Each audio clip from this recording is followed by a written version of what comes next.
for terrorists like for Taliban, Daesh, and ISIS. So this is not important for them that you are hired or you are fired. They will take their revenge.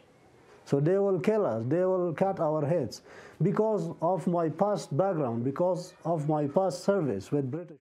Orzala Nemat, director of the think tank Afghanistan Research and Evaluation. Now, Nemat, for years we've asked leaders in the US the same question. First after the Iraq wars, now post-Afghanistan. Why is it so difficult for these governments to do right by these people?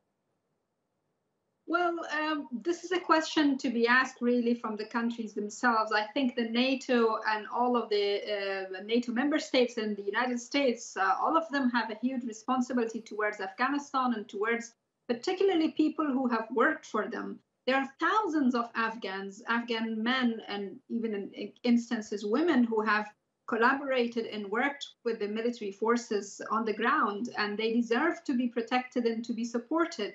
At the same time, I believe the NATO member states and the United States as well need to prioritize and focus on ensuring a settlement before they leave completely by September 11th to 2021. Without a political settlement in place, it will not only be very miserable and very, very dangerous for the translators who have worked or collaborators of the NATO forces, but also for the entire population that are already, experiencing the most severe level of violence on a daily basis. Yeah, right. I mean, and to try to apply to these countries and get a visa, for most of us, it's just frustrating. And for them, it's life-threatening. What kinds of stories are you hearing from these former staffers on the situations that they're in right now?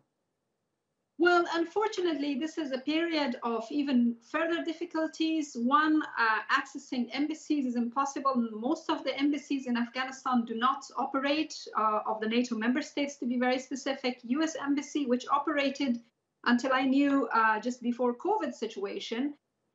Based on some news, there are over as many as 18,000 Afghan translators already putting on an application. Without getting any results from it. I have to also add that in addition to translators and those who have worked in the military bases, there are hundreds and thousands of people who have worked and collaborated with different organizations supported and sponsored by the European countries, by the US, by Canada, by Australia, by different countries. The point really here is not to take everyone out, because that is practically impossible. We all know it. If we will be talking about millions of people. The priority, on the one hand, must be over the point of ensuring a settlement before a full withdrawal, because the world definitely share a responsibility in ensuring such kind of an arrangement. And secondly, for those who are specifically at risk, and there are mechanisms to assess these risks, we've heard just from some of these translators how they are experiencing, and I can just to sort of vouch for that without any doubt, that they are all at risk. Their life is at risk because Afghanistan is a small country. Everyone knows everyone, and it's not very difficult to track and trace those who have worked as translators or who have even simply worked as cleaners in these military bases. So they are all a prime target of different armed groups that are particularly affiliated or related to Taliban or other similar groups. You mentioned that number, 18,000 people in Afghanistan backlogged now in the system wanting to be resettled in the United States. And Washington says this is a priority. They're working on it. There's red tape. It takes time, but they want this to happen. So among Afghans, is there any confidence that those who are at risk and who served this country and others will get some kind of relief? Well, 18,000 is a small portion of many, many people. We all know that U.S. had bases at the district level in Afghanistan. So there was one point during the military surge that Afghanistan has as many as 400 districts, formal and informal included. And in most of these districts, there were military bases. And in these military bases, Afghans have worked. So really, the broader and the larger solution is not for every Afghan worked in the bases to get out. It is really to find out a peaceful settlement, a peaceful arrangement in the country that secures everyone's life. Because let's face it, the translators, the collaborators of the West are not the only ones that are, prime target of the terrorists. The school children are. 2 weeks ago, we had a horrible incident in Dashtabarchi in Kabul with as many as 85 to 90 students losing their lives, young girls.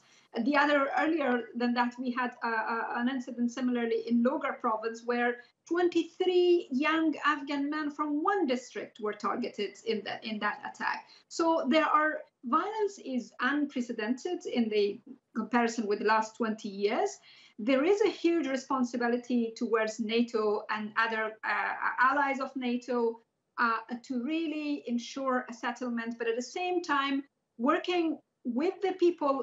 I think in terms of generally speaking, those who have directly collaborated with military forces, I think they do deserve a recognition. They deserve not only they deserve a visa to arrive to the United States or to the rest of the country, but some level of security and safety for them also here when they arrive in the European countries or in the US. Because if they arrive without a job, without an employment, they might end up going back. And I heard from a number of people that they had to kind of feel that they have to go back because they couldn't find and sort of reintegrate themselves into the societies in this part of the world. So there needs to be a more sort of a comprehensive program to ensure that those who really are at risk, they are all, protected, whether within the country or taken in terms of relocation. But meanwhile, there has to be a much larger sort of look into this issue of ensuring that the country itself is reaching a sort of a peace settlement arrangement that secures everyone's life, those who are ordinary civilians who are equally at the moment at risk in their lands and their farms are completely mined by Taliban as we speak. And Helmand, there are stories about how literally communities and villages are being planted by mines. Similarly, in other parts, in Baghlan province, I hear the same from my relatives, how they are bulldozing and destroying the infrastructure in the areas that they took to try to take over and implant mines all over. So the risk is general, but the interpreters or collaborators of the military forces do deserve a specific attention and prioritization in order to secure their lives. Orzala, thanks for that.